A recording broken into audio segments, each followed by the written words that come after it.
Just to put the disclaimer out there right now, even though it doesn't matter how many disclaimers I put there, people are still not going to get the point of the video. This isn't a high quality, like super thought out video. It is off the cuff, just straight off the dome. I'm freestyling everything pretty much. It's more of a discussion talking video. It's not meant to be taken super seriously, so don't get your panties in a twist. So there has been this argument going on Twitter. I know, it's Twitter, everyone bitches on there, it's nothing new, but I do think it's an interesting topic. There's this whole thing going on whether or not you can have an opinion on a game that you haven't played. And while I'm going to answer the question, I feel like this ends up showing a bigger problem in the overall genre of gaming, what the hobby used to be. I feel like the fact that we are arguing on whether or not you can have a serious opinion on a game that you haven't played shows truly how far we have fallen from the games that we used to get. Like seriously, this hobby has become so bad that people won't even play the games anymore, but they will act as if they have a serious opinion on it. So to answer the question, no, you cannot have a serious opinion on a game that you haven't played. Does that mean that you technically cannot have an opinion on it? No, you can obviously have your little opinion. You can have a surface level opinion on something you haven't played. Sure, you can watch somebody play a game and gain surface level opinions on it, but nothing you say matters. You didn't experience the game. You didn't play it. You watched somebody else play it. You got all your opinions from somebody else. Take me, for example. I haven't played RE9, nor will I. I'm not that big of a fan of Resident Evil. But I have seen reviews, I have watched streams, I have seen clips of people playing this game. I've seen people talk about it. I have gained a surface level opinion on this game. To me, it looks like they put two games together. When you play as the girl, whatever her name is, it looks like it's a RE7 type of clone. And then when you play as Leon, it's like the Resident Evil 4 remake. And they just put those two games together. That's my surface level takeaway from this game. I can't sit here and pretend that my opinion means anything. Now, does that mean you can't like something or be a fan of a series that you haven't really played or interacted with? Obviously, I'm not saying that. Again, your opinion can't really hold up to the people who have actually experienced and liked these things, but you can still enjoy things like that. So sure, if you want to say, I like Resident Evil 9 because I enjoyed watching somebody play it and it looked fun, sure, you can say that. Or you can say, I've watched blank YouTuber play every Dragon Quest game, so I kind of like Dragon Quest. I like watching them play it. I'm a fan of Dragon Quest. Again, that person's opinion doesn't hold any weight to the people who actually have played these games, but you can still like it. Take me, for example, again. Dragon Ball Z. I watched it a little bit as a kid, but it wasn't really my thing. I have nothing against Dragon Ball, and I do like it, but should you take my opinion on anything Dragon Ball related seriously? Fuck no. Now to me, the bigger problem in all of this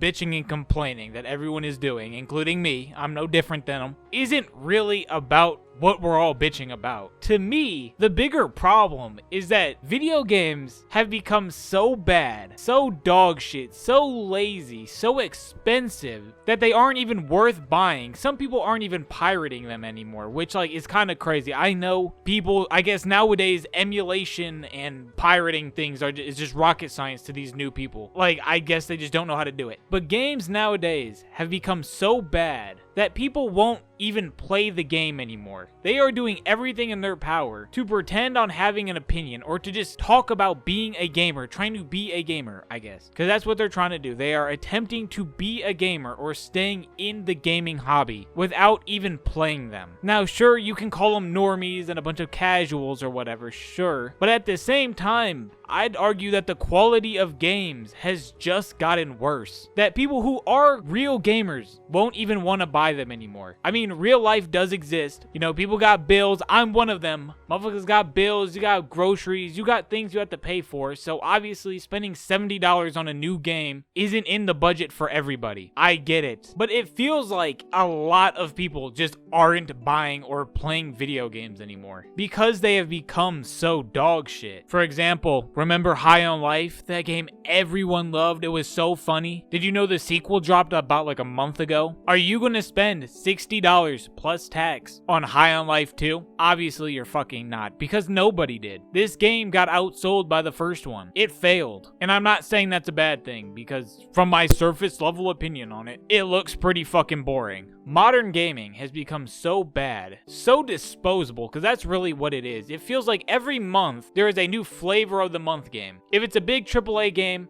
it's going to be there for about maybe 2 weeks, and then everyone's going to forget about it. Every single month, there is some new flavor of the week game. I know everyone is tired of seeing the friend slop genre. Everyone has seen these. I swear to God, it is every week there is some new game just like this being made. That's how disposable games are. Video games have essentially just become TikToks that you pay for. Every week, every month, there is a new game, something new to talk about, something new for you to spend your money on. So what's the point of spending all this money for something that isn't going to even be relevant in about a week? Truly, that's how bad games have gotten. They have become TikToks. You just keep scrolling. Keep doom scrolling through games, bro. Keep giving these corporations your money, and they're going to happily accept it, and nothing is going to change. So yes, you can't have a serious opinion on a game that you haven't played. But really, how many games that have come out in 2026 are worth even having a real opinion on? The only game that has got me this year is Crimson Desert. That's the only game I've paid for this year. At least that's like a modern AAA 2026 game. So by the time this video is out, I will be playing Crimson Desert, and I will have a review on it, and hopefully it was worth my $75 because I am starving since I paid for that game. So if this game is dog shit, you will definitely be hearing about it. So to stop all this bitching and complaining I've been doing,